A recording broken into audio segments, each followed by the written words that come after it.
I was muted. What's good, everybody? We back.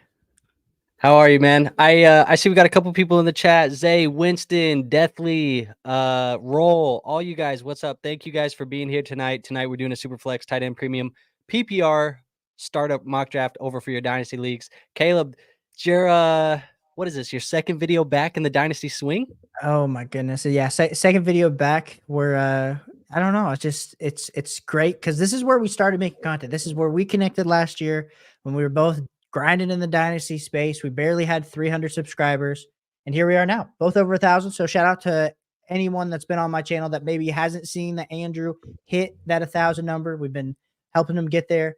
I say helping relatively, meaning we were just streaming together, but you did it all yourself. So shout out to you, my guy. I'm so happy and proud of you. And Thank you, we're man. on to 2K now. So Hell yeah, the road to 2K is right where we're on, man. I mean, look, we just recently passed it. It feels like 3-4 days ago, and we're almost at 1100 now. So and I see a couple people in the chat, they're saying, where do we join, how can we mock with you guys? And unfortunately, Deathly says, oh, that's tough. I didn't see the message about the link being in the Discord because the poll was blocking it. But you guys can in the future roll. We are full tonight, but roll, go join that Discord. It is linked in the description. That's where I start pulling people for videos, trade shows, mock drafts, all that stuff. So Eric, we're full tonight, but like I said, next time, guys, hop in that Discord. That's where we pull you guys for the ones in the future. And Raul, I see you in here. He says, let's go. And then Winston, I guess we'll start off with a question, Caleb. Let's just start off with one question. We'll get right into the mock. He says, would you trade your 104, 109, and a 2026 first for Jalen Hurts, Brandon Ayuk in a dynasty super flex? ooh, so this is hard. So we're looking at 104. You're missing out on the top three. So let's just say 104, you're either getting Jaden Daniels, Malik Neighbors, maybe even Drake May if he falls. Then at the 109, we're talking you're kind of outside the tier for me of like the 108 is kind of the cutoff there. And then a 2026 first. So like Jalen Hurts for the 109, 104 definitely feels fair. And then Brandon Ayuk for a first, it's to me, it's a fair deal. But if I was on either side, I would prefer the Jalen Hurts and Brandon Ayuk side. Yeah, man. I think for me, look, man, it's going to be hard for you to find a quarterback as good as Jalen Hurts at that 104. I mean, you're hoping Jaden Daniels even is available, and if he is, you're hoping he, turns into Jalen Hurts. So to me, I would rather go with the Jalen Hurts, the Brandon Ayuk side in this super flex trade. But like I said, that's not what we're here for. Eric says I'll Venmo someone $10 for their spot. So if Eric, somebody it's wants to you. give up It's you. their It's spot you. for $10. And then Anthony, he says another mock, practice makes perfect. Friendly reminder, if you got cable, drop that red zone, use the money for underdog. There you go, man. Appreciate you, Anthony. Anthony's laying me up, Caleb. I got actually, never mind. I was gonna do the underdog promo. And Raul, appreciate you, brother. He says grab a shot of whiskey or tequila on me. So thank you, Raul. Always supporting the channel. You guys are awesome, man. But let's get into this mock draft, man. Let's pull this up. Let's add it. Let's share it. We are going to, oh man, this isn't even looking good. Here we go. That's better. And let me get this off the screen. We got more people throwing out money tonight. I'll Venmo $2 if I have on my card for their spot. So let's talk about this, Caleb. I'm going to take our banners off if you don't mind, since I got our ats underneath it. Yeah. But here we are, Superflex mock draft. I am going to be drafting from the 3 spot. You're drafting from the 9 spot. And here we go, man. Is there any specific reason why you chose back there?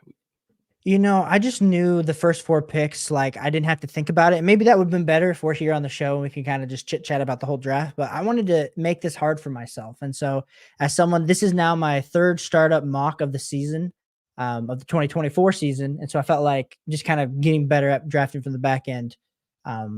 Because I think for me, when I'm looking at strategy wise, I either want to be early on, especially if you're not doing the 3rd round reversal, or I want to be at the back end. So kind of being at the 108, 109 area makes it a little bit more difficult for me. So yeah, makes sense. I was going from the 103. The last time we did a mock, I did 12.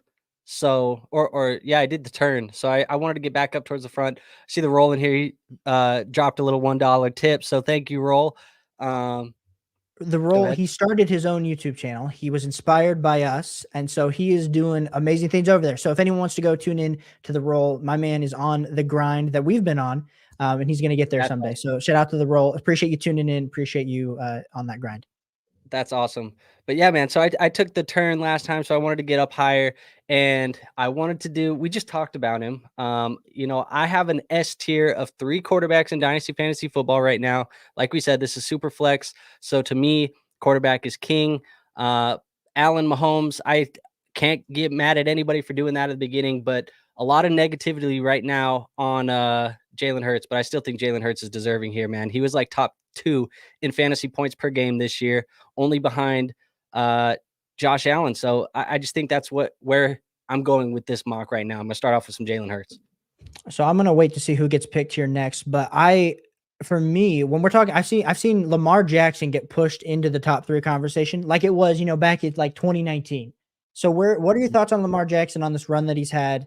Like, are you putting him ahead of CJ Stroud? I don't think I can do it. I don't think I could put Lamar Jackson ahead of Jalen Hurts because we've seen what Jalen Hurts has been able to do the last 2 seasons. I don't care if the tush push gets banned. Jalen Hurts is still a top 3 quarterback for me in Dynasty.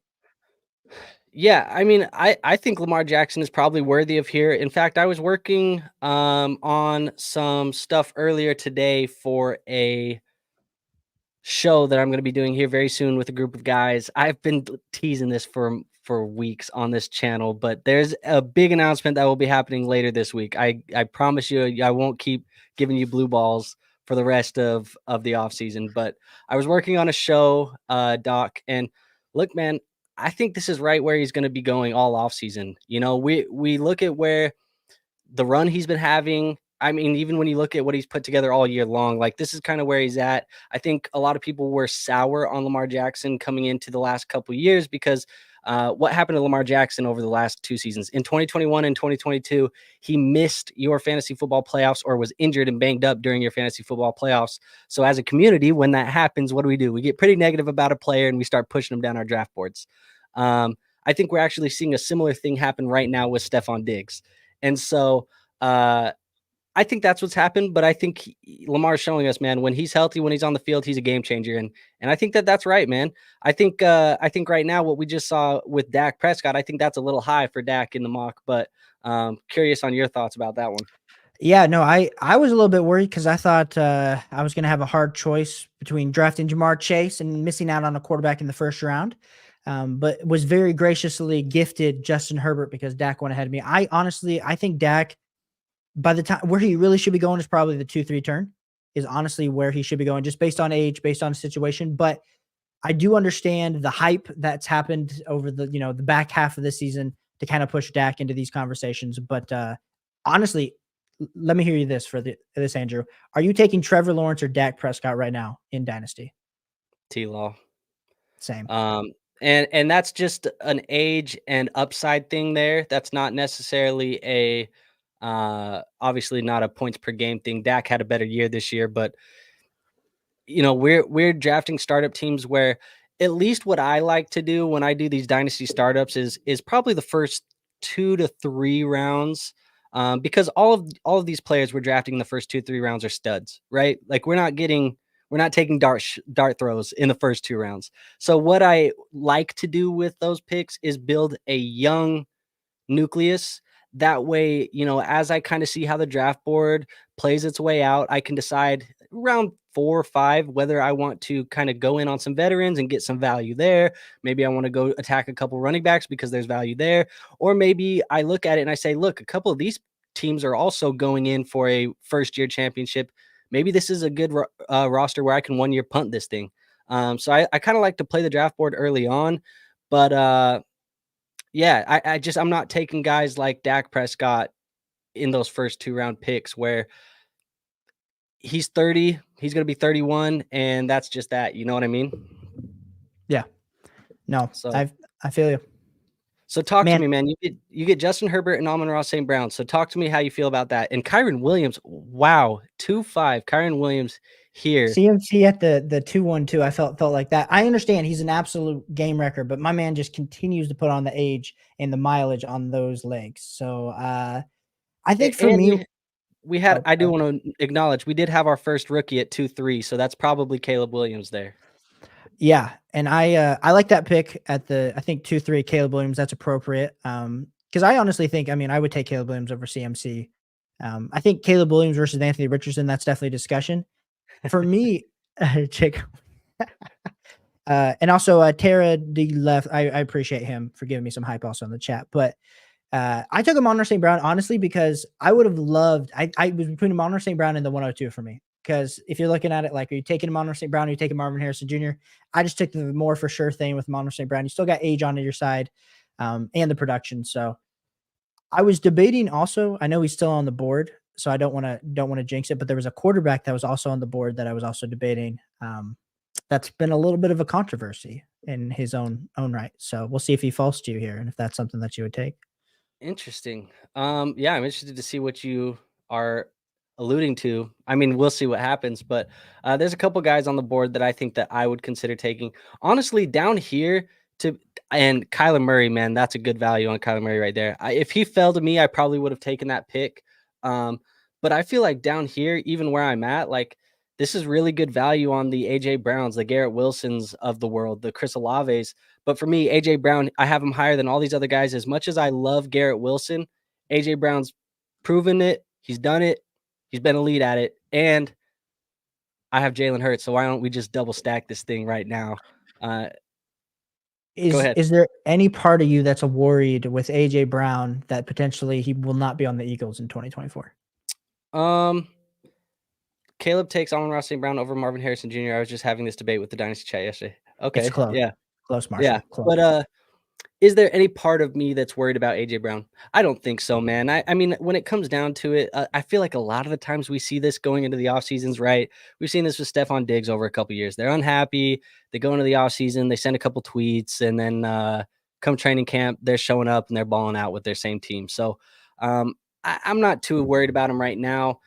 I just don't see a reason why Philly would get rid of him or move on from him. It doesn't make sense to me. No, I hear you. So we got Puka Nacua at the 3-1. I like that. Jonathan Taylor at the 3-2. I do think, honestly, Jonathan Taylor, I mean, I still have Bijan, Gibbs, Hall, and then I have Taylor. Like, I would have taken Taylor ahead of CMC. I don't know. Where are you at with, like, the Kyron thing? Like, I think he's definitely moved into top 5, top 6 category for me. But to take him over Bijan and Gibbs, that's just I still can't get over that. Yeah, I'm even worse than you, I think, right now. Like I'm not in the territory where I'm putting Kyron in my I don't know if I even have him in my latest rankings. I don't know if I even had him in my top 10. And it's not that I don't like Kyron Williams. Obviously, what he put together this year was great. He was able to give you one of those really elite seasons, but it's a guy with 5th round draft capital, and it's a offensive coach that has had multiple guys come in and run the offense for multiple years in a row. And this is a strong free agent running back class, not necessarily the strongest running back rookie class, but a strong free agent class. And it's really hard for me to imagine that Los Angeles doesn't go out and grab another guy. And I'm not saying that they're going to go get Saquon Barkley and replace Kyron Williams, but if they go and they add a, depth running back beside him, what does that do to Kyron Williams' workload? And if that is the case, are we really taking him? I mean, obviously in this mock, neither of us are taking him over Bijan, Gibbs, Hall, those guys, but like, that's when you have to start having Kyron Williams in the same conversation as Jonathan Taylor. And I'm not down for that. I just think Jonathan Taylor and even guys like Rachaad White, I would prefer over Kyron Williams because I think there's more safety in them with similar ceilings.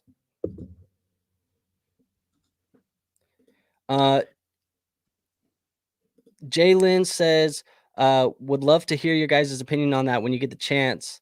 And I think it was Superflex PPR. He has Herbert, Deshaun Watson, also the 101. Do you take Caleb or Marvin? So Herbert and Watson. Best player available, Caleb Williams. Yeah, I agree. I take Caleb Williams. And so I hear the argument about going to get Marvin. I'd take Caleb Williams. But the good news is you don't have to make that draft pick today. You don't have to make it today. Oh my God, man. I didn't realize that the 102 wasn't picked yet. I would have taken Marvin Harrison Jr. over Chris Olave.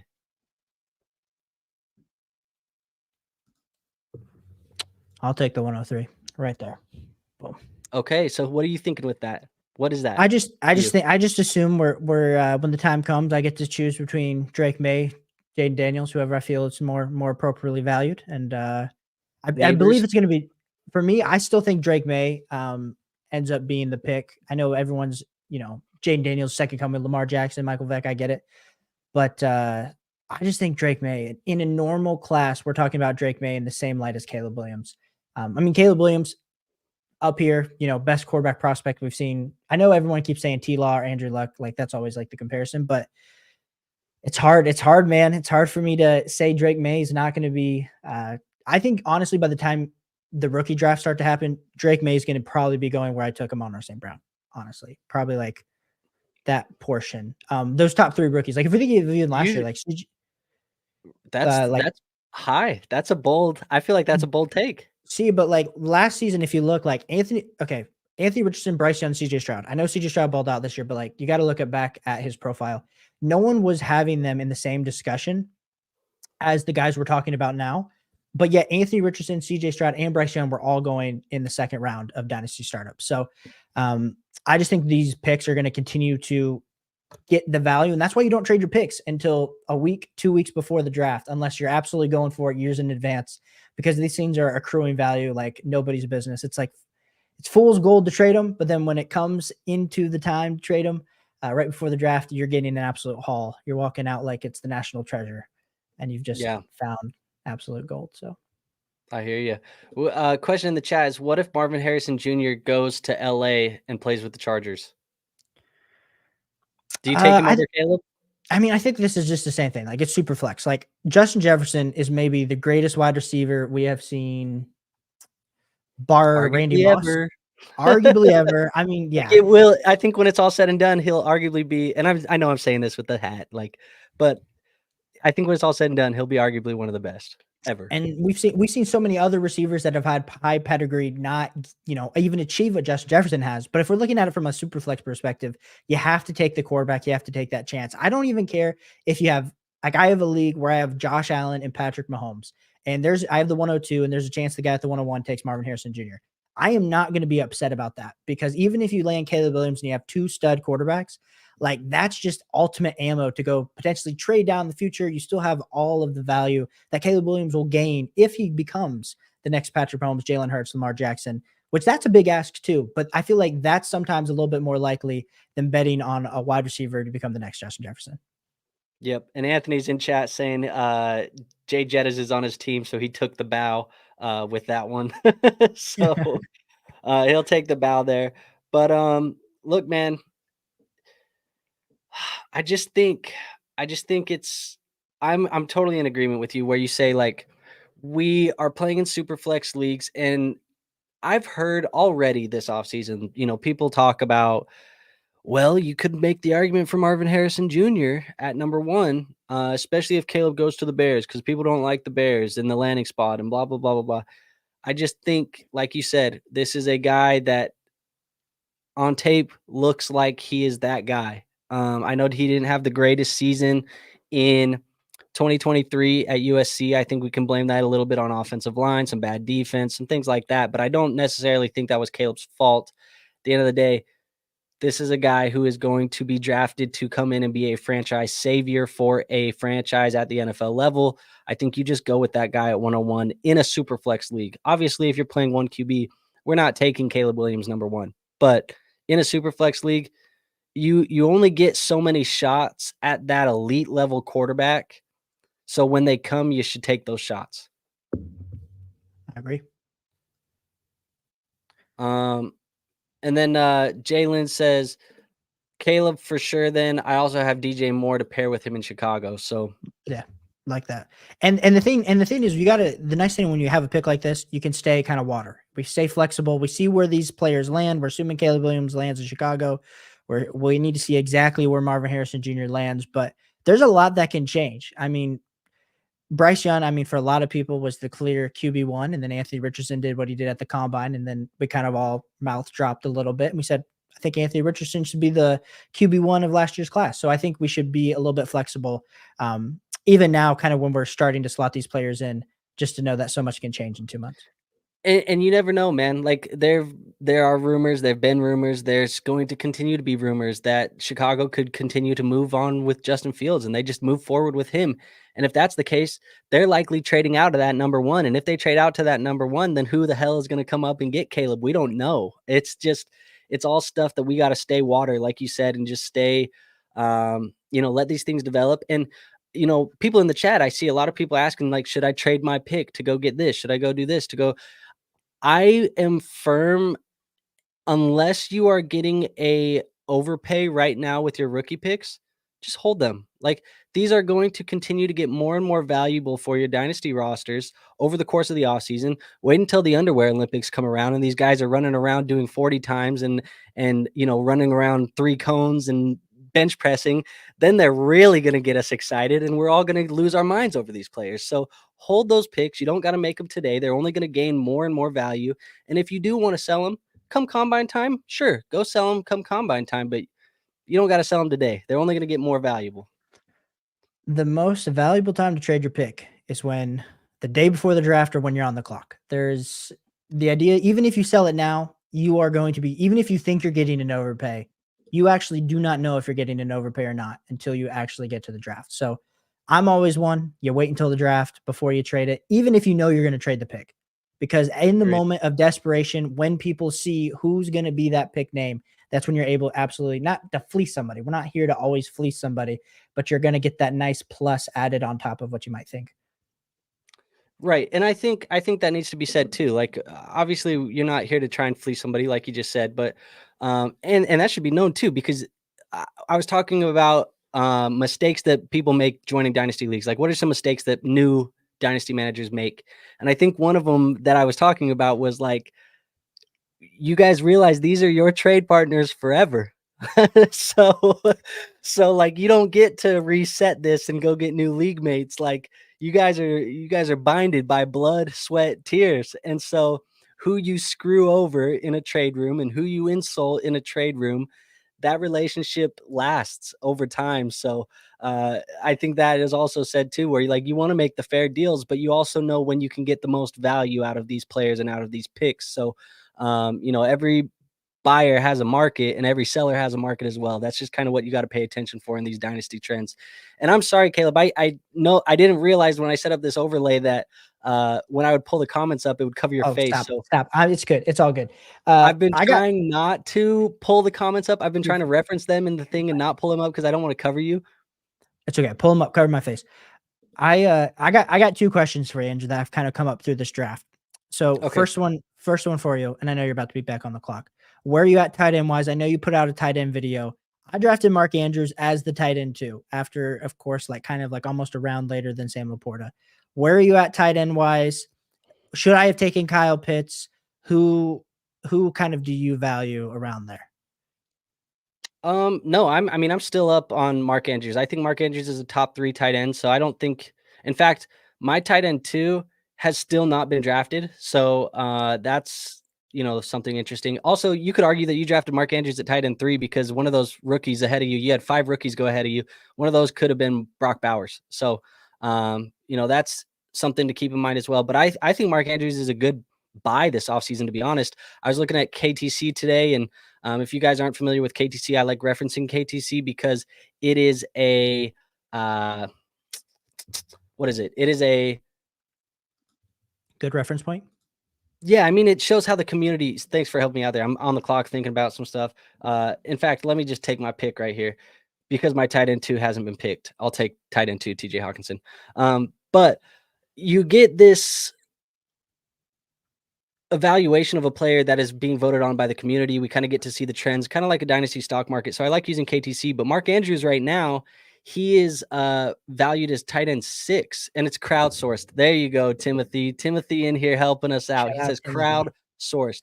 It is crowdsourced dynasty rankings. So they pull the community, and then you get to kind of get a view. Use it for what you will. Keep in mind that, how it is ranked on there is not how your league views these things. And I think that's where a lot of people get the misconception with this. But I do think that it gives you a good value standing point of where typically the community views it. And like I said, Mark Andrews is tight end 6 on there right now. So I think the community is a little bit down, and I think he's a good buy because I think you valued him right where he's at, tight end 2, tight end 3 range. Second question for you. So let's look at. I'm looking at a few of these teams. Like we're looking at like rookie, and the whatever. I don't know the last there, but like going with 3 rookies, like in the jump of a startup. Like, what are your opinions? I mean, granted, you're probably doing a productive struggle. Like, is that appropriate value for those picks where they are at, or would you have preferred maybe divvying it up a little bit more?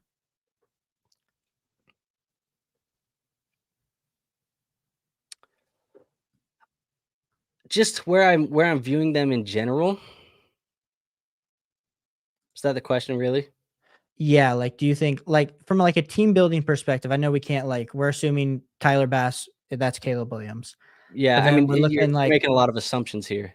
yeah, so then we're assuming, like, what, the 104 and then Is the 105? Yeah, I think they're going early right now in this. I mean, if I was gonna tell you the way that I see it right now, Caleb, like for me, 2-3, Tyler Bass, that's probably Caleb Williams. Then you come back around 3-7, that's Marvin Harrison. He probably went too late. I already told you if I realized that the 102 was there, I would have put or took him earlier. So there's that. After that, I think that's where it kind of gets questionable of somewhat because does Jaden Daniels land in Atlanta? If Jaden Daniels is picked at the 108, like we're talking about Jaden Daniels at 309 right there. If not, Malik Neighbors, maybe Malik Neighbors is a Charger. We're talking about him there possibly. I think that's where it gets questionable. Maybe people who like Drake May, he goes to the Commanders number 2. Now it's that. So it does get questionable. And I think all of those are early. Would you rather be taking, the 5th best player in this draft class right now, which we could say is probably what Brock Bowers, Rome Odunze, like we're kind of looking at that territory. And then you're taking them compared to Devontae Smith, Tua, like Mark Andrews. I don't know. One of them is a sure thing. The other one's a bet. And do you like making bets in a startup draft? I don't necessarily love making those bets in the startup. Not this early. Yeah, not unless you're, trading back, loading up on picks, and I'm with Timothy here. I like that. What, that they're gonna rise once they add Yeah, profiles? yeah. Hey, the picture, and you can then draft them. Yeah, they're definitely gonna, like I said, you're gonna have all 3 rookie quarterbacks in the second round. You'll have Marvin Harrison Jr. in the second round. You're probably yeah. So I guess now when we discuss it, then maybe you are getting good value, but it's hard at this point in the offseason. I just think I think well, one, I'll tell you, this is why I don't do startup drafts before the rookie draft, or at least I don't like to try and do them because I don't like that variance. I know some people like to be able to draft the rookie pick and then they get to do the rookie draft later down the road. I don't like doing it personally. So I like to do my startups after rookie drafts or after the NFL draft so I can just pick the rookies that I want in the situations where they are and I don't have to try and project that. And I know for some people that's fun to, try and project that. But I also think there's a lot of risk baked into that as well. So I think that's a hell of a value on Trey McBride down there going after Kelsey, Schultz. And I don't know, man. I think McBride should be a lot higher than that. Yeah, I agree. I would have McBride. I would have Kincaid above Kelsey. I'd have McBride above Kelsey. I mean, if Kelsey wins the Super Bowl, I think he might just go off in the sunset with Taylor Swift, and that pisses me off because I traded for him a whole bunch this season, hoping that I'd have like a year or two. Like this is how I honestly believe. I think it was going to be this year and next year, but I think if the Chiefs win the Super Bowl, which based on anybody that believes that there's a script, and if you look at the Super Bowl color scheme on the logo, I think it's probably going to be Chiefs, right? Or I guess I don't know. A lot of people think it's going to be Raiders, 49ers. We'll see, but if somehow the Chiefs make it, man, all bets are off with Travis Kelce for Ravens, 2024. not Raiders. I think you said Oh, Raiders. did I say Raiders? I meant to say Ravens. Yeah, unfortunately, they will never be making a Super Bowl. Stop. Any Raiders fans, just let the chat. They just let the chat. All Sorry, right, guys. I'm just joking. Look at the hat I'm I'm, wearing, man. I can make jokes like that too because I experienced the pain. Timothy, he says, got to see the draft capital. I remember when Malik Willis was getting first round hype, and that's exactly it, man. Like, got to wait and see. So, look, man, what are you thinking about doing here? I'm going DJ Moore. Okay, and talk me through, some of the rounds that we haven't talked about for your build. Yeah, this build's been everywhere. But start off for Justin Herbert, Monroe St. Brown. Then I went with the 103. I'm just assuming, like we said, I'm going to get a quarterback there. Then we get Mark Andrews, and he was my tight end too in my rankings. That's why I was asking all the questions about your tight end rankings. Maybe should I have considered Kyle Pitts or TJ Hawkinson just for youth? Potentially, but I like Mark Andrews because even over the next 3 years, no serious injury. He might be back this next week. We'll see how he does. I think that'll help boost his overall value because his value is definitely deflated Deflated. right now. Yeah. Then we go with my boy Titty Boy Higgins. That's my nickname for T Higgins. Sorry, anyone. This is hopefully you got the adult advisory on. But anyway, T Higgins, he's probably not going to re-sign with the Bengals, which means he's going to land in somewhere like KC. Maybe he lands with the Bills. I think that would just boost his overall dynasty value plus his production. Yes, can he not seem to stay on the field to save his life with those knees, ankles? Yeah, but you want a 6'4" wide receiver in a good offense. That's going to be T. Higgins next year. And then I went with DJ Moore. I know DJ Moore is entering his age 27 season. I think we're in the absolute prime for DJ Moore. He's either going to have Justin Fields, Caleb Williams, still better than anything he had with the Panthers. We saw elite wide receiver one. I guess not elite wide receiver one. He was a low end wide receiver one, wide receiver 12 on a points per game basis this season. But I do like DJ Moore a whole lot, assuming that he could get a fully healthy quarterback for the whole season in Chicago. So, and maybe Chicago, like we said, trades down. Maybe they get Marvin Harrison Jr., keep Justin Fields. I think whatever they do is going to help DJ Moore more than anything. So, yeah, that's my I hear team you. so far. Well, I'm going to take Rashad White here. I think that's what Anthony was alluding to a while back because he knows I'm very high on Rashad White. There he goes. He said I knew it. Uh, I love Rashad White, man. But up to this point, I have Jalen Hurts, AJ Brown. I have that stack. You get Chris Olave in there as wide receiver 2. Unfortunately, I got left out in the cold with the QB2. Was hoping that a Tua or somebody would fall down there.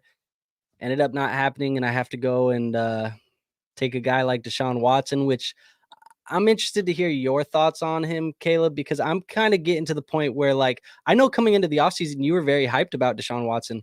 But I'm getting to the point where, like, I'm getting pretty damn nervous about Deshaun. And then I add TJ Hawkinson and Rashad White there. Like I said, I think Rashad White's going to be incredible for the probably a 2-year window here. But yeah, man, interested to hear Well, your thoughts on Deshaun. well, me and Purry Watson over here, I was all in. I thought, once he got the big contract with Cleveland, even last season when it was, 4 games of absolutely nothing, I was like, oh man, he's going to rebound to that first round startup value.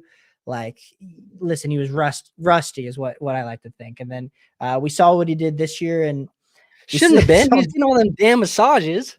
Man, I don't know, man. He Clearly, should have man, been whatever. loose, feeling good. Like, Man, they must not have the same type of parlors in Cleveland, Ohio that they do down in Houston, Texas. But I pull back my case, and I'll just say this: the way that Joe Flacco ended up going out there and balling out of the offense, it's just a freaking shame for Deshaun Watson. Because the good news is Deshaun Watson has the contract, so they're not going to pay him that money to sit on the bench.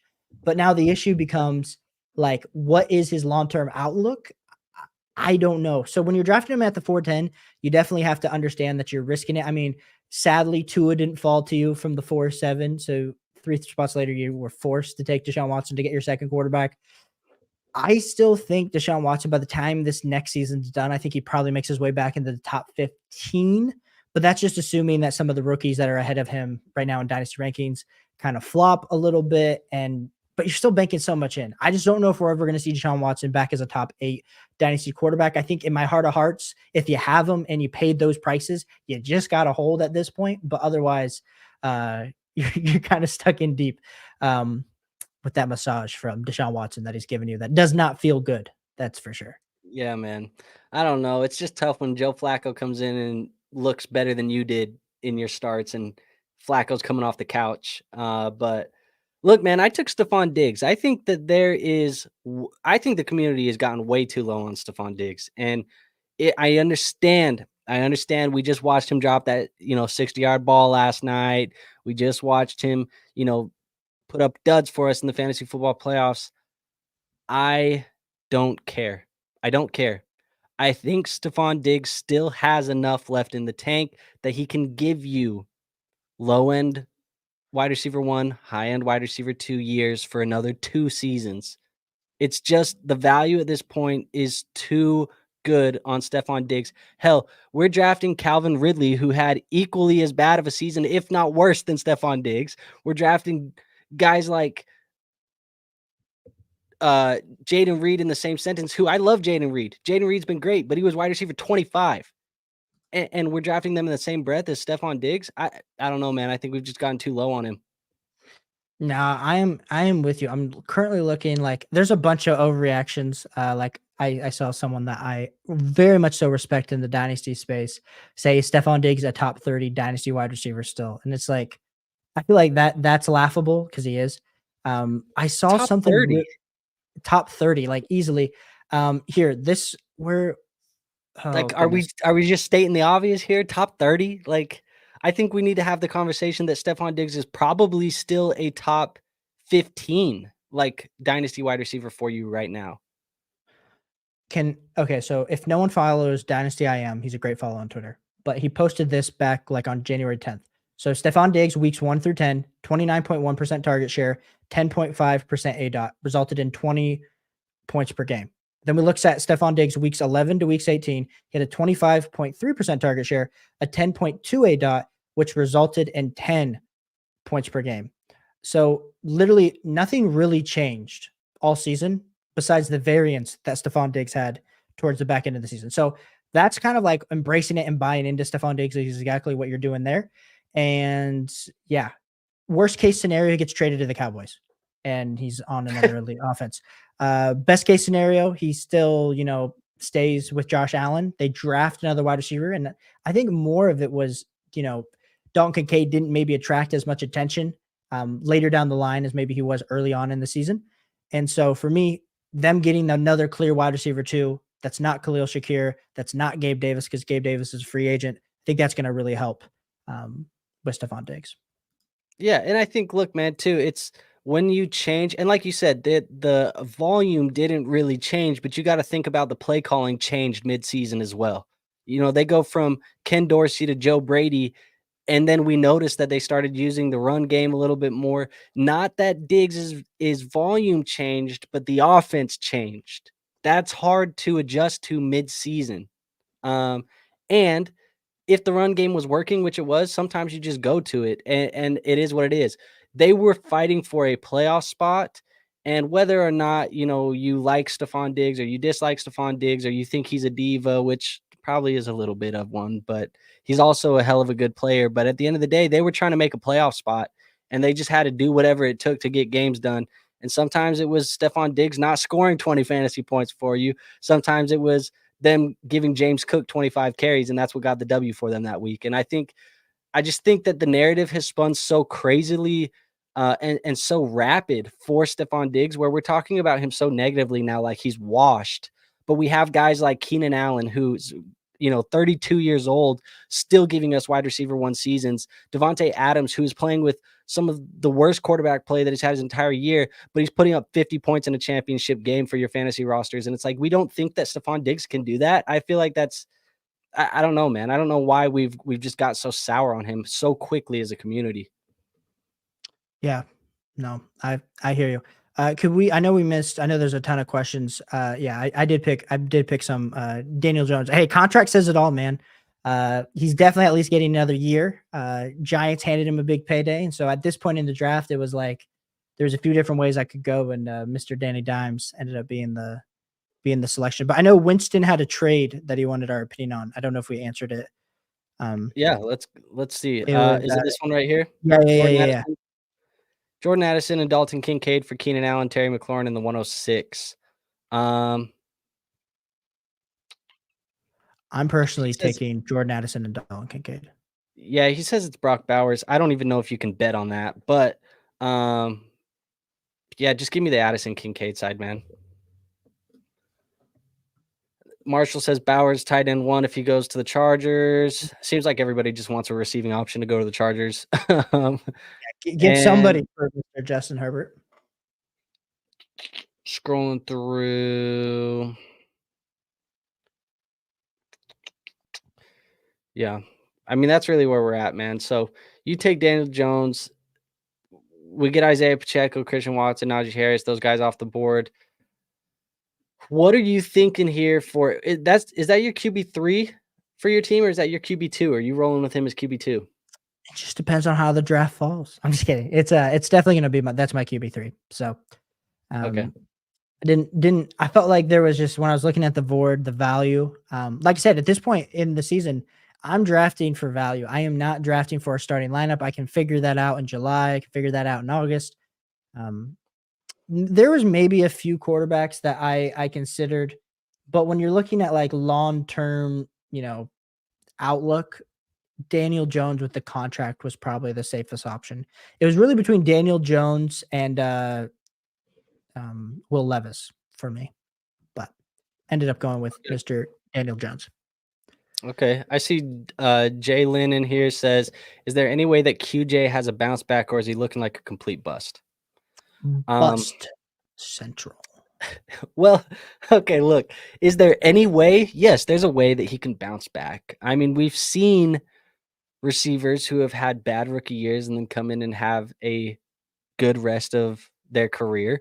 One of the best of all, like one of the best that we've been seeing in the last couple of years is Devontae Adams. Devontae Adams didn't have the best rookie year, but he came out and had a good season or good rest of his career. I'm not saying QJ's Devontae Adams. Do not hear what I'm not saying. But yes, there's always a chance. But if you want to go watch, I did a rookie wide receiver video on how I'm proceeding and valuing the rookie wide receiver class moving into the 2024 season. To me, QJ is currently a hold right now, man. Like the value of him is so dirt cheap, and you spent first round draft capital to go get him. If you're selling him at this point, I feel like you're lucky to get a second round pick back. You're lucky to do it. And so at that point, I think you're just holding him on a roster right now, and you're praying that next year is better. But there's no guarantees there either. I think the hard part when we talk about some of these players that broke out later, like Devontae Adams was allowed to break out later because he had Randall Cobb and Jordy Nelson ahead of him, where it wasn't the pressure of being the wide receiver 2 or the wide receiver 1 on the Packers. Whereas Quentin Johnson, I mean, we got Keenan Allen getting up here in age. We got Mike Williams, who can't seem to ever stay on the field no matter what. It's either a back, it's an ACL, it's something. He's also getting, I think Mike Williams is going to be turning, 29 or 30 this next season. So I think they definitely are going to address both tight end and the wide receiver in the draft to some capacity. And I think that to me is what signifies, I don't know if Quentin Johnson's going to be able to beat out whoever they draft and or bring in through free agency. So I pretty much have him as dead, not because I didn't like the talent, I didn't like the profile, but man, when you're one of these big bodied wide receivers, it just feels like if it doesn't happen for you in year 1, it's hard for us to expect the Corey Davis year 3 breakout. So yeah, I agree. And look, I ended up going Anthony's in here. He says, Tajay Spears is available for trade, Andrew. Yeah, I've been pretty big on him this offseason, haven't I, Anthony? But I will say I take Terry McLaurin there. I think Terry McLaurin is a decent buy right now in Dynasty Fantasy Football. And the reason why I say is because you can get him around here, around this range. And there is a very, very, very good chance that he is going to be getting a QB upgrade this offseason, whether that be Drake May, Caleb Williams, whoever it may be. It looks like he's going to get one. And so, hey, I'll buy the wide receiver 1 on this offense that gets a QB upgrade this late in the draft. I do like some Scary Terry myself. I think he's a great buy low. Like when you're a contender and you're looking at like buy low wide or just buying wide receivers, like Mike Evans definitely sticks out as somebody that's probably going to gain a little bit more trade value, especially as this offseason continues based on the season that he had. Whether he resigns with Tampa Bay, I know they sounded like they're going to resign him, but they didn't resign him this season. So I have a feeling he probably ends up leaving Tampa Bay if I was going to be a betting man myself. But Terry McLaurin, same exact type situation, but way cheaper. I know that you went back to back in the startup, but I still do like some Terry McLaurin. But excited to see what way you go here. It looks like you're going running back. I'm looking at him. I'd like to look a little bit later at the running backs, but we're kind of getting some value here. I feel like, even though I don't love drafting them, but I think that there's some value in a pick like this one. Don't expect DeAndre Swift to be. I don't expect DeAndre Swift to be on the Eagles next offseason. He is an unrestricted free agent this offseason, so he will likely get a chance to go test. I do think that there's a couple good spots where he could go, but getting a guy who's still young, has some juice, and has good pass catching chops this late in the draft at the 9th round, throw him in as my RB2. Why not? It just feels like there's a lot worse picks I could have made there, and I'm happy with that one. Well, saw him on my last pick. I was like, oh, he'll probably make it all the way back to me because no one's looking down the running back boards. But I like that pick a lot for you, Andrew. That's a solid pick. Yeah, and we had Timothy say thoughts on Baker coming back from the dead this year. Rams had him on a 10-day. So how do you feel about Baker? I look, if you've been around the league FFB, if you've watched the channel, you've watched the stuff, you know we're big Baker Mayfield supporters over here. Love Baker Mayfield, and I just can't help but root for the guy because not that I think he's the best quarterback ever, but I just feel like, speaking of Baker Mayfield, he just comes off the board, and that's unfortunate because I wanted to draft him with my next pick. I thought I could wait on him because he was a little bit down there. But look, this is a guy that the Browns ended up moving on from, and I love that it was almost in a, not love it, but I think it's awesome that it was in a little bit of a disrespectful way. They go get Deshaun Watson, doesn't turn out very well, and Baker Mayfield goes on to Tampa Bay and leads them into a playoff win and stuff like that. And it's like, well, I just think I love the story. I love Baker, and I think he's been pretty professional throughout that whole little turmoil that he had to go through.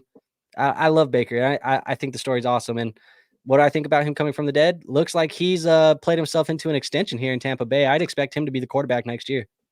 Yeah, and there was a lot of Tampa Bay fans when going into the year. They're like, "Oh man, we're gonna be a top 10 pick. We're gonna not." I don't think any Tampa Bay, they knew the team was too good to be in the Drake May, Caleb Williams conversation.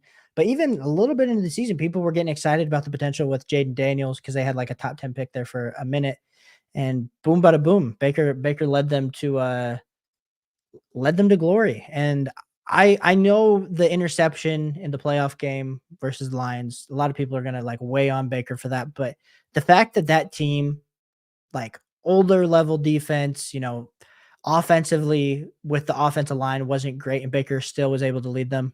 It was very impressive. So I do like that pick here. Yeah, man. What we're in the 9th round. Crazy value Yeah. for starting I mean, to quarterback. get a guy who's putting up what, at one point he was putting up like top 15 fantasy quarterback numbers, at least in your 6-point passing. So like, it's good value down here. And Anthony says, do you like Baker? Do you like OC Matt Canales, the QB whisperer?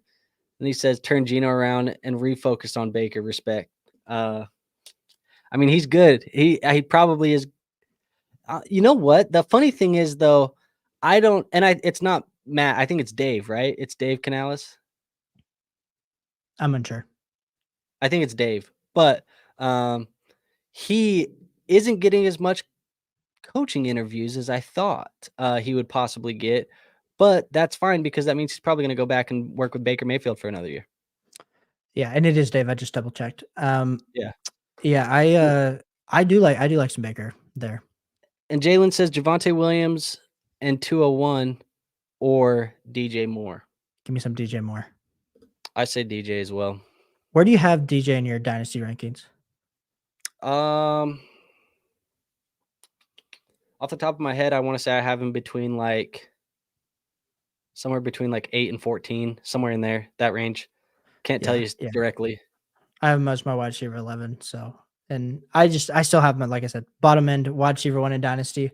I think it's too much, like too little. The 201, I know it's valuable, but that plus Javonte, who shaky situation, is he ever going to reclaim that elite level dynasty value that, with the 2nd round draft pick to the Denver Broncos pre-injury? I don't think he ever will. So, I mean, where did he go here? He went, even in this, startup mock landscape. Has he even gone?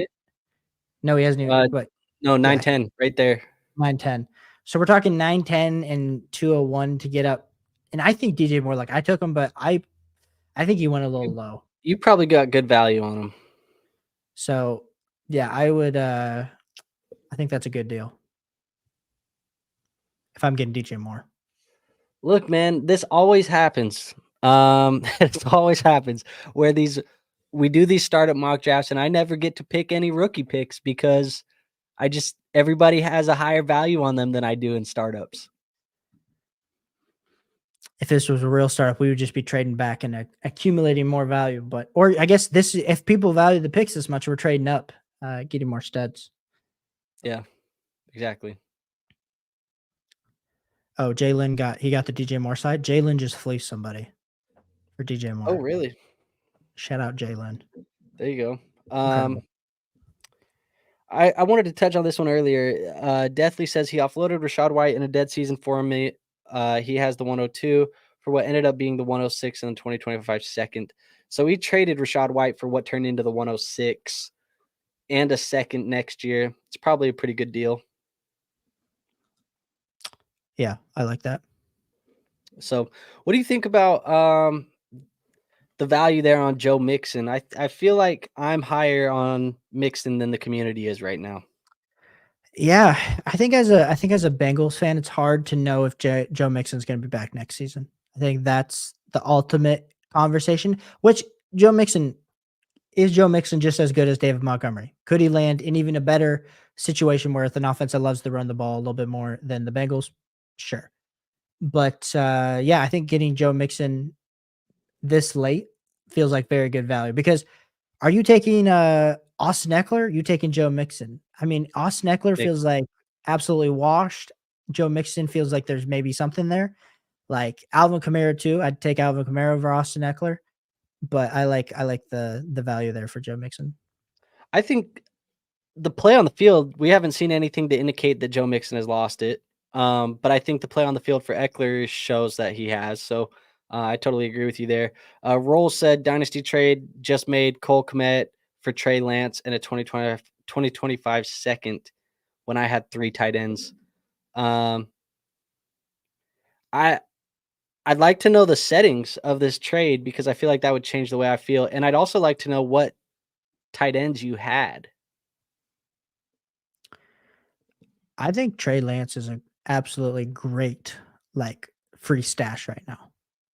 A lot of leagues he's been drafted. I picked him off the waivers in 2 leagues. Is he ever going to get passed out of Dak's shadow? Probably not. But the upside, I mean, still top 5 quarterback rookie pick was taken on him. Like people thought he was talented coming out in the pre-draft process. Maybe it hasn't translated.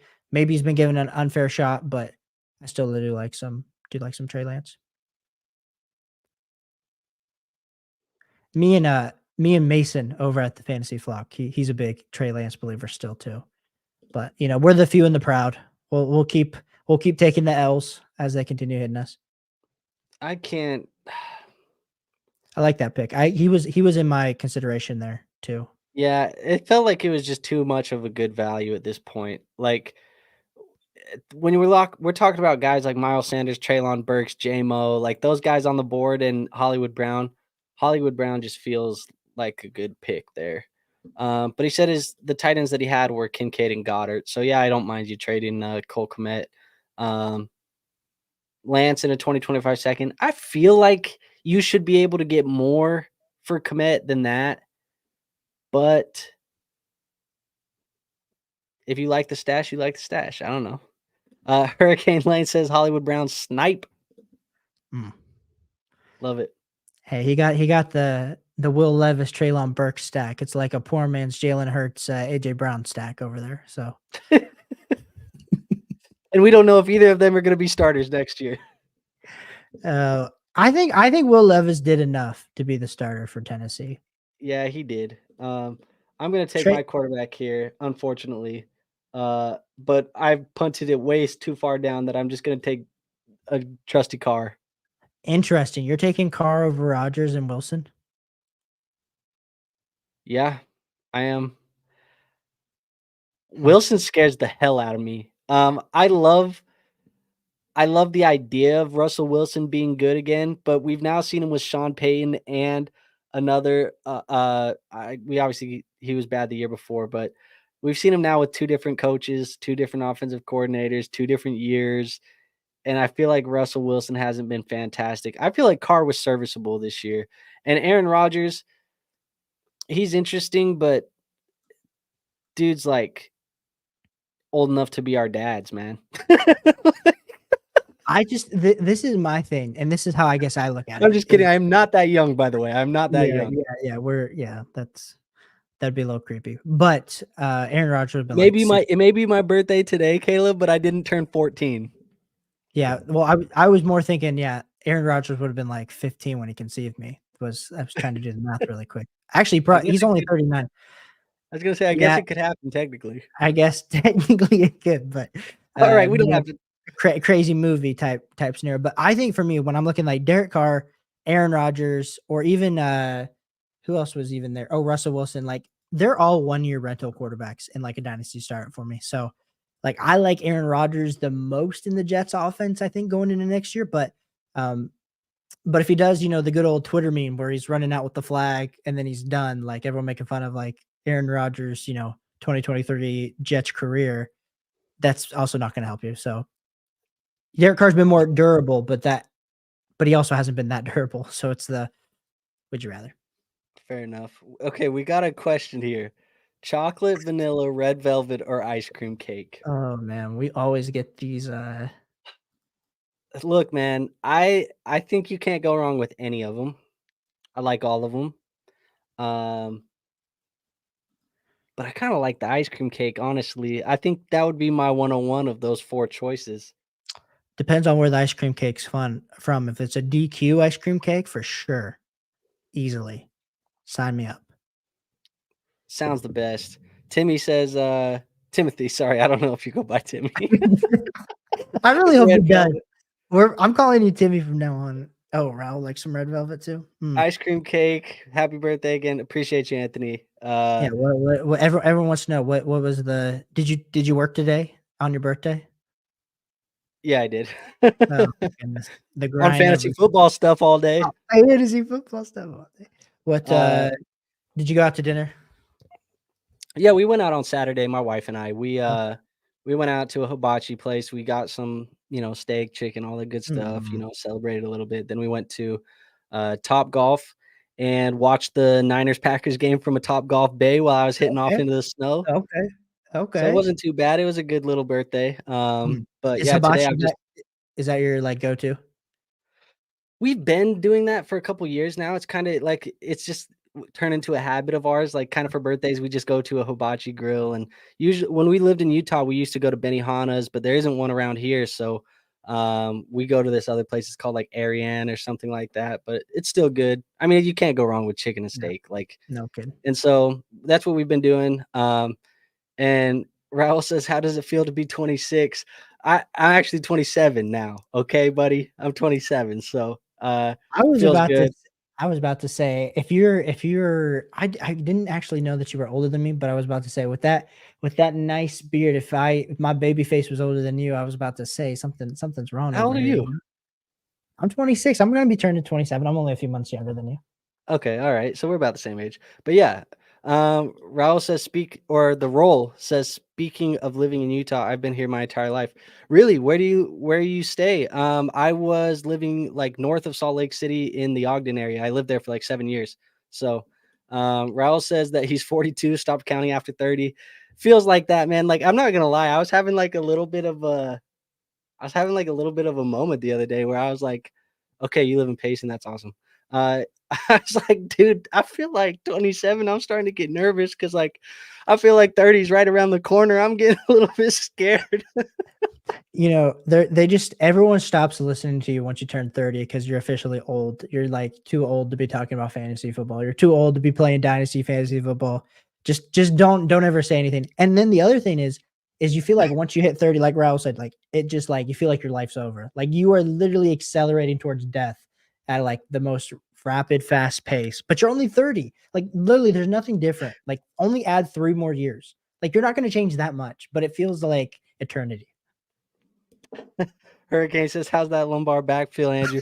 It feels all right, man. Look, like I said, I went and swung a golf club for a little while, so the back's a little sore today, but I feel all right. Let's see. It is a small world, Raul, man. You lived in Park City for 4 years.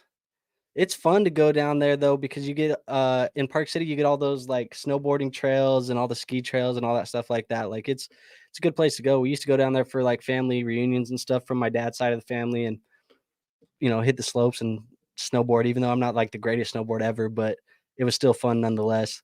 accidentally find your way down a couple black diamonds and almost break your legs. Like that was, Mm. that's the fun of it. I've actually never gone snowboarding and never been snowboarding. That's the official grammar. But I follow this guy, what is it, Snowboard Jesus or something like that on TikTok. And this dude is a crazy snowboarder. And it's made me want to learn, but I'm so nervous. So if anyone snowboards, give me your tips. I guess you do, Andrew, but I gotta get good. I feel like just go, man. That's what I did. I just went, man. And then you figure it out. Um, but let's see, man. We had a couple picks come off the board. So now that we got off topic for a little bit, but I did have Derek Carr come off the board. I told you I kind of felt like he was the safest of the rentals, maybe has a little bit more than that. Because I do think that if it doesn't work out in New Orleans, there's still probably another team that will take a shot on Derek Carr.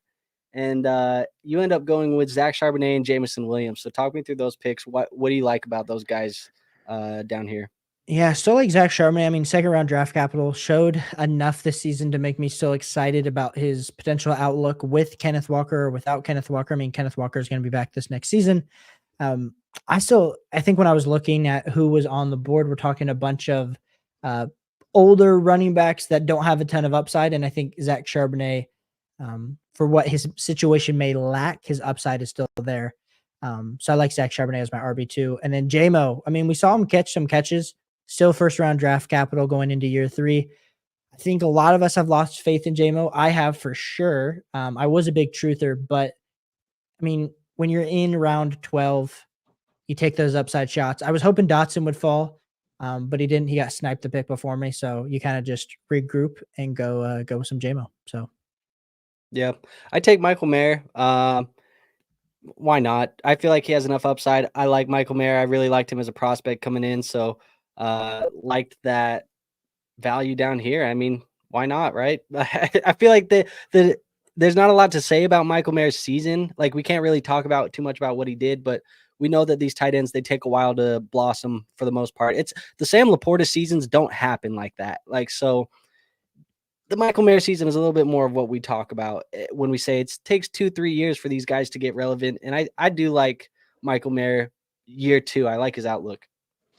and I mean, Michael Mayer also didn't have an offense that was built around him. I mean, Aiden McConnell came thrown into the season. Still had Devontae Adams. You had a lot of just chaos happening in that Raiders organization.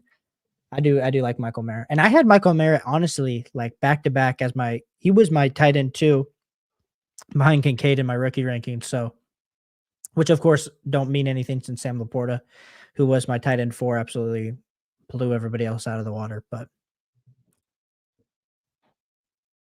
I'm gonna take a shot on Roshan, man.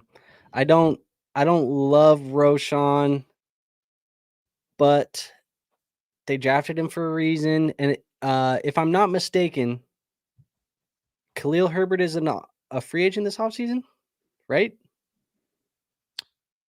yes, he is. Herbert's a free agent. So they might be able to roll with Roshan, but couple things in here. Okay. Matt says, "Where's the prime?" I know I'm always drinking prime on stream. He says, "Get the ice out of here." Hey, I went with the pineapple coconut today. Raul says, "Snowboarding the black diamonds and snowmobiling. Almost got kicked out for trying to wheelie the snowmobile." Raul's a maniac, bro. Like he was talking to us in the Discord about how him and his boys just go riding motorcycles all the time. So he's a maniac. Timothy says, "How many dynasty leagues do you guys play in?" I should probably be playing him more, but I'm glad I'm not. I'm currently in 6. Yeah, I know a lot of people like to play the portfolio-based dynasty. That's not for me. What I like to do is I like to play in the amount of leagues that I can successfully dedicate enough time to each of them accordingly. Um, Unfortunately, the contradictory statement is that the more fantasy football content I've made, the less time I have to actually play fantasy football. And so right now I play in 3 dynasties, but I'm probably going to get another one here this offseason, playing 4. But I can't ever imagine myself playing more than 5 right now. And they're all like lineup leagues, so I don't like do best ball dynasties or things like that. I will enter a ton of best ball drafts over on Underdog Fantasy, but like I don't play best ball lineups. So I set all my lineups. I do all my waivers. I do all my trades. So it can be a lot to manage. I think that's the only way that I would take on like more leagues in the future is if I did like Dynasty Best Ball. But then that's the same thing. Like you're only getting together with your league mates to draft, to trade. Like Takes it's the like fun out of it, I fun. It think. takes a little bit of the fun, the variance of setting your lineup. So I'm sure I'll join another Dynasty league at some point because I got a few that are old and free that I started off when I was in college that are probably going to fold at some point, and We that's might when have to get in one together. no, we definitely will. We'll have to do something. I've been talking to people. I have a few people that are willing to. So if we want to do Yeah, something this offseason, we 100% can. So for sure. Roll says I made a meme that says POV Bijan without Arthur Smith, and it's a bunch of LT highlights. There you go. Barry Anthony Sanders. says Roshan was his pick, so sniped him there. Walker's his RB or Dynasty RB8. Is that too high? No, I don't No, think I so. don't think so. I think that's about where I have him. At least in that tier. Jalen says you play in any 32 team dynasties. I don't. Do you? I do not know. Jacoby Myers criminally underrated. I do think that's a pretty good value down here for Jacoby. They just need a QB upgrade. They just need one. Timothy says Scott Connor said he's in his 60s. I was floored. And that's what I'm talking about. And nothing against people who play that way, but like that's just not the type that I play. But I know Scott Connor loves that that portfolio based dynasty. But he does it well. I mean, he has good information and he talks about it really well. And I think you got to play it a little bit differently when you play portfolio based. Part of the fun for me in fantasy football, and don't get what I'm not saying, is like I do my research. I make sure I'm getting the right players, but I also want to own players that I'm fans of and roster players that I'm fans of. And I feel like in portfolio, when you play portfolio based, you get less of like that attachment to having the fandom, and everybody's a statistic or a number at that point. Yeah, Timmy, that's what I'm calling you now because I know that was what we called you to begin with. I think Scott is also playing in a ton of best ball leagues. I could be wrong with Yeah, that, I but know I there also are. know. And then I also we're really good friends with Adam ATM over on South Harmon, and he's in a ton of leagues, but he's also in a few best ball leagues as well. Yeah, So I think it's always hard to know the variance of cool. You're in 50 dynasty leagues, but how many are you actually like setting a lineup each and every week?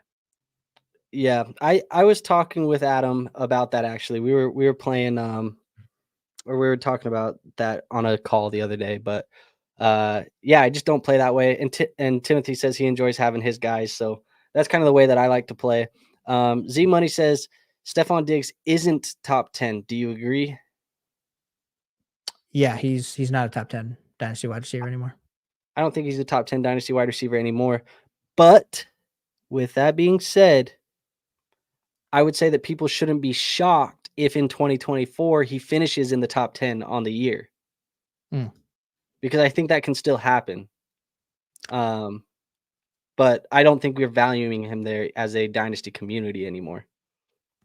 I actually just did my redraft rankings for wide receiver, like early. I'm making a video about it, and yep, nope. Stephon Diggs is not making an appearance. So even I think Interesting. he's redraft dynasty, can do.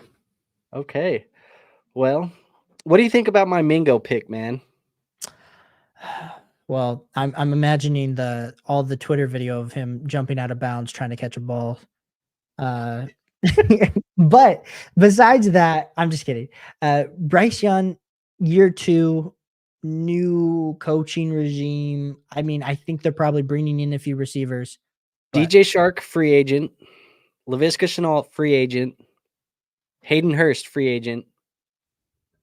It's leaving very little left. Adam Thielen wants out. I don't know, man. It's tough, but this late, it's just a dart throw. It's a great late dart throw. I think it comes back to two, like expectations here. Like you're drafting him in the 14th round. Like there's a good chance that he is a stash and or on waivers for you by mid-season. once you see these guys, what they do their rookie seasons, and like Jonathan Mingo kind of gives you like the no hope, no, like, I wouldn't even trade a third for him at this point. It's interesting. But like you said, the potential of him being the clear wide receiver 2 on this absolutely already depleted Panthers wide receiver attack with all the free agents makes it interesting. But I don't know. I like your Gibson pick a lot more, though. I'll say that. Yeah, I looked at him like 2 rounds ago. I was actually looking at him when I took Roshan, but he's just kind of continued to fall, so I figured why not. So we're getting close to the end of this mock draft. Interested to see your pick, and then we'll kind of conclude where we finished off as. Yeah, I don't know. I've done a terrible job building my team because my picks, I don't even know what I'd be taking at my picks. This Well, you don't build a team in the draft. You don't. I know. Oof. No way. A 70 ball? What the? Prime Wilt Hold on. Chamberlain. Hold on. On the Kobe anniversary, baby. Embiid's disrespected, man. Are you a basketball guy? I was a big NBA guy. Like, if you asked me back 18 before, rebounds too, by the way. 70 and 18. Did he have any assists? 5 assists, 1 steal, 1 block. That's against Victor Wembanyama. Took him to the paint. Said, yeah. Jeez, man. That's crazy. But yeah, I used to be a lot more into basketball than I am now. I played a lot of basketball. I played basketball a long time. But used to watch the NBA a lot more than I do now. But I will say I started watching basketball again during the bubble championship. My Lakers were doing very well and they won the championship. And then yeah, man. Raul says lost my bet with Embiid popping off. Shout out Raul, sorry. Well, you wouldn't believe it who I cheer for in the NBA because that comment that you just made pissed me off because I'm a Miami Heat fan. So that was one of the worst watching Jimmy Butler carry us like prime MJ, but we had nobody else. Bam Adebayo was only the last had him less than 37 and he goes for 70, man. That wasn't even close, Raul. After starting Dynasty, football is a year-round thing now. Yeah, I totally agree, man. Yeah. It's crazy. And that's why we like us excited for senior bowls and things like that. Like us making content in February, like people are like, you're crazy, like post Super Bowl, but like that's when everything gets ramped up. That's when the excitement for everything happens. It's crazy. And that's why we do it. So yep, exactly. So let's talk about it, Caleb. You finished your draft. So walk me through the draft. And what I like to do, because I just feel like it's good practice and it kind of gives some insight onto how things are. But walk me through the draft and then talk to me about what you like and what you dislike about how you drafted today. Yeah, I think I love my first pick with Justin Herbert. Amon-Ra St. Brown, looking back kind of with what everything happened, that's fine. I have him, like I said, we were debating him versus Marvin Harrison Jr. I still have Amon-Ra St. Brown higher. Then we went with the 103 at the 3-9, where we're assuming that it's going to be a quarterback based on kind of how I built the rest of this team. Then we went with Marky Boy Andrews. I probably should have gone with TJ Hawkinson or Kyle Pitts just based on age and youth, but I went with Mark Andrews, kind of solidify that tight end spot in the Superflex tight end premium league. Then we went with Titty Boy Higgins, who will be a free agent. I don't think he's landing with the Bengals. I like the upside, drafted him there. Then DJ Moore. Feel pretty good that I have 3 top 12 dynasty receivers for myself, which I like. But then Daniel Jones, this was an interesting pick. Going back, I probably should have taken a draft pick over Daniel Jones, but I kind of was like, I need a QB3. I didn't like kind of where the draft picks were at. I like the contract, but I don't love the player. So that probably was a bad pick that I kind of regret taking. But you know what? We were chatting. We were having a good time. You guys were asking great questions, so I'll forgive myself. Then we went with the next. I'm going to pause you just for a second. I don't think people realize how hard it is to draft while streaming. Like it does affect you a little bit. Trust me, in the leagues that I'm paying money in, I'm not live streaming to an audience because I'm too scared. Shout out to Ron Stewart did like, or even like Fantasy Mason over at Fantasy Flock, who when they're doing like all their high value best ball drafts, and I'm like, I could not be answering questions while focusing on that. And then I think this was the 109 was the next pick I took here in the 8th round. I felt like that was pretty good value. I just assumed I'll get whatever is best available there. Then George Kittle at the 9-9 in a tight end premium league game, being able to get George Kittle, which, yes, is he 30 years old? Yes, but we just saw, Travis Kelce play until the age of 34. George Kittle, it's a little bit more rough, tough pound type guy. Assume he maybe only plays another 2 or 3 seasons, but still being able to get that value with Mark Andrews. I like the bully tight end effect there. But then my running backs were super weak. So got David Montgomery and then Zach Charbonnet, which I don't love. Don't love Tank Bigsby in the 15th round as well. And then I kind of just took a bunch of high upside shots between JMO, Kraft, and then Elijah Moore. So all in all, I'd probably give myself a B- for this team. I don't love my running back outlook at all, but it happened. It was an okay draft. Christian says there is no way I could draft while streaming. I can barely make my picks in time just sitting here locked in on the board. Well, I'll talk to you about my draft because the negative side of streaming while drafting is you do things like pass on Marvin Harrison Jr. and draft Chris Olave instead. But what I did is I ended up starting off my draft. I get Jalen Hurts. Ended up getting the stack there with AJ Brown. Good value on AJ Brown. I like that pick a lot. But then, I got Chris Olave. I'm not mad about getting Chris Olave there, but I would have taken Marvin Harrison Jr. had I realized on stream that he had not been picked yet. I just had assumed, I guess, that he had went in the second round. But then I get Deshaun Watson there. Looking back at it, potentially a reach because we didn't have any quarterbacks go for like 2 rounds other than Bryce Young. So maybe reached on Deshaun Watson there. But I was getting nervous about my QB2 and felt like I needed to get somebody who at least gave me somewhat of confidence, even though I really don't feel super confident in Deshaun Watson. So maybe that's something I would have done differently. Maybe instead of Chris Olave, I should have taken a Jordan Love. Maybe that's something I should have done instead and just took the wide receiver Jalen Waddle down there in the next round. But I don't know. We'll see. I get TJ Hawkinson there. This is a tight end premium. I like getting that pick there. Rachaad White, get him off the board as my RB1 there in the 6'10". I think Rachaad White's undervalued in startups this year. I think despite giving us as good of a year as he gave us, still proceeds to be undervalued. And in a PPR league, he's worth a lot. I take the shot on Diggs. Maybe he's washed. Maybe he's not. I'm betting that he's not, but that's just good value down there in the 7th. Load up on a couple veteran wide receivers with McLaurin and Hollywood Brown. Add DeAndre Swift. Sniped him from you that round.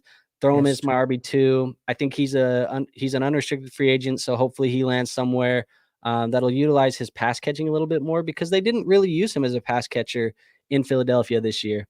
Again, desperate at the quarterback position, making desperate calls, and I go and call in the car, and not the best of picks. But I think that's the biggest takeaway I have from this draft is I don't like what happened after my QB. I don't like what happened at my QB2, and I kind of made a couple picks where I was trying to fix that in the middle of the draft, and that's probably something I should have fixed and addressed after the draft in the trade room rather than trying to fix it in the draft and panic. But Michael Mayer, I like the young upside shot there. Roshan Johnson, Jonathan Mingo, Antonio Gibson. Those are just, young guys that you hope they can figure it out in year 2, get something together. And then obviously Antonio Gibson, not in year 2, but a guy that can hopefully give you some upside. I think he's an unrestricted free agent as well this offseason. So he could potentially land somewhere where he can get some more value. So, I would say from my draft, aside from the QB2, I do like it. I'll give myself an A-. Think I could fix the QB2, but that's about the only thing in here that I don't feel great about. Everything else I feel fine about. I'm so pissed because you had such a great draft. My question for you, Andrew, and I know people are still tuning in and we're done with this, but shout out to you, Timmy. I appreciate you. I'll forever gonna call you that, even if you want to go by Timothy. Screw it, Timmy, for the rest of the time.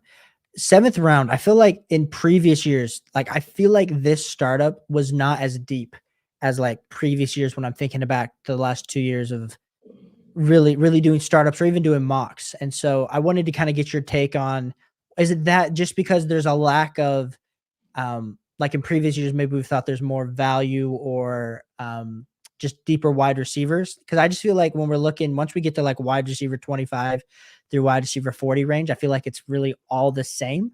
Um, and there's a lack of running backs. Like I feel like we're aging out a lot of these veteran running backs, and there hasn't been enough guys coming in replacing them just because of how the NFL game has changed. But I kind of wanted to get your perspective.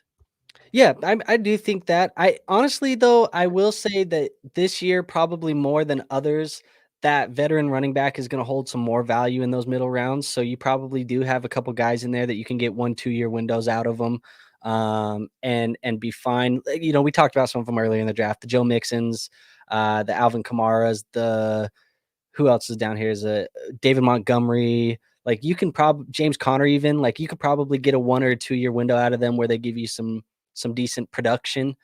So I think I actually do think that the running back value down there is fine, but I agree with you where it's like we've got to a point where it does feel like a lot of after this like top tier. I would say you said seventh round. Yeah, I felt like seventh, like we got like the first few picks in the seventh were okay, but then like by the time we got to like the 7-5, I was like, oh, like it's Yeah, I not as feel like for me, it was about that mid sixth round. You know, after like the Rashee Rice, Zay Flowers, Calvin Ridley, Nico Collins, like after that, I feel like you are getting a lot of the same players. Like, is there, I'll ask you, you know, I take Terry McLaurin 8-10, but I take Hollywood Brown 10-10. That's a 2 round difference, 24 guys off the board. Do you feel much different about Hollywood Brown and Terry McLaurin? I feel like they're no. virtually kind of the same guy. No, 100%. I mean, granted, we were saying, like we think Terry McLaurin will land in a better situation with a quarterback coming into the Commanders' offense. But like honestly, you could make the debate that like at the end of next year, Hollywood Brown very much so could be ahead of Terry McLaurin um, in dynasty ranking, just based on his current, being with Kyler Murray. They probably are going to bring in another receiver. Like we know Hollywood Brown's more of a 2 in the offense compared to And Terry McLaurin could be the 1, he's a but free agent though. He's a free agent too. So like then what happens if like Hollywood Brown signs in Kansas City? You know, they're mm, looking for weapons, yeah. like, you know, things like that. So it's like I do agree with you where you get to this point, you know, 10th round, we had guys like Deontay Johnson, 11th round, we're having guys like Josh Downs. And it's like all of these guys I feel like are virtually the same player, the same value. And so at that point, I think you're just value hunting. And that's where I do think you get a little bit more of a positional advantage by getting a Mixon or somebody like that who can give you top 10 running back numbers next year if the situation remains the same, but obviously more risk is baked into those picks. So all in all, I do agree. It's feels I don't think we lost depth. You said it feels less deep than previous years, but I think we've just lost one. I think the community is getting sharper, so it's not as easy to get those sleepers down there in the later rounds. Because we have so much good dynasty content, so many good people in the community that are pumping up players way early and things like that. So like that is helping our community. But at the same time too, like I just think we have a lot of or a lot less game breakers down below or which feel like game breakers. So it feels less deep, even though we're all probably getting, you know, wide receiver twos, even in the 10th round. But they all feel the same because I drafted a wide receiver 2 in the 7th round and I still got the same player in the 10th round. It just feels that way for me. Anthony asked, he said, why did you take Tank Bigsby over Gus Edwards? Anthony, I'm an idiot. That's what it comes down to. Not really. I just think for me, it's the draft capital for Tank Bigsby. I know he didn't perform this year at all. Um, I know Gus Edwards had quite a bit of success in the touchdown realm. I think for me, I went with Tank Bigsby. I probably should have thought about it, but I was talking and I just clicked. So Yeah. And Anthony says since 2020, it seems like everybody locked in, seems like Dynasty got significantly more competitive. So just feels like that's kind of happened with the community. And that's not a bad thing. You know, I think as the community gets sharper and, you know, iron sharpens iron, we're getting all better and more competitive at this sport, this game of fantasy football. And I think it's fun, man, especially because now you almost have to be a year ahead of your competition. And that's what, you know, we try and do. And that's what other content creators are trying to do for you in the space. So appreciate everybody for tapping in tonight. I feel like it was a good stream. Caleb, hopefully you had some fun. Got a good mock draft in. And if you guys are enjoying the content, Anthony's in here. He's already beaten us to it. He has another great mock until the next one, thanks, gents. But this is us thanking you guys for tapping in tonight. If you could do us the small favor of hitting that like button, hitting that subscribe button, doing those things for us over here on YouTube, those are the best free ways to support our channels. They do help us out in the long run in the algorithm and kind of growing and turning this thing into a bigger product that we want to give for you guys. You know, Caleb and I, we talked about earlier in the stream, we've surpassed 1,000 each, but we want to go more, man. We want to get to that 2,000, that 5,000, that 10,000, that 25,000. Like, we want to continue growing this thing. So the only way we can do that is with your guys' help. And obviously we have to provide you a good product for you guys to buy into that. So hopefully we did that for you guys tonight. But with it all said and done, man, Caleb, do you have anything else for the people? Nah, I just appreciate, super happy for you, Andrew, hitting that 1K mark. Like I said, we're going up from here. So if you guys are tapped in, tap in. It's going to be a long off season of content and talking and doing more of these. We're going to be doing more startup mocks. We're going to be doing rookie drafts, tons of rookie content. So like I said, if you guys are on either of our channels, make sure you subscribe because it's going to be fun. We do this year round. We do Dynasty content. We do redraft content. Maybe we focus on our specific niche a little bit more that we may prefer, but it's absolutely great to see the success that we're continuing to have. So appreciate everyone for tuning in. It's been a great one. Absolutely, man. If you guys are subscribing to the channel, I'll give you a preview on the schedule coming up this week. Top 10 rookie wide receivers Wednesday. Friday we got rookie tight end recap from 2023. So things like that coming up on the schedule. If either of those interest you, like I said, hit that subscribe button. Caleb, you talked about you're doing a way too early 2024 rankings for redraft. If that interests you, hit that subscribe button. But until then, guys, we'll see you guys on the next one. But you guys have a good one. Stay safe, and we'll see you later. Peace out.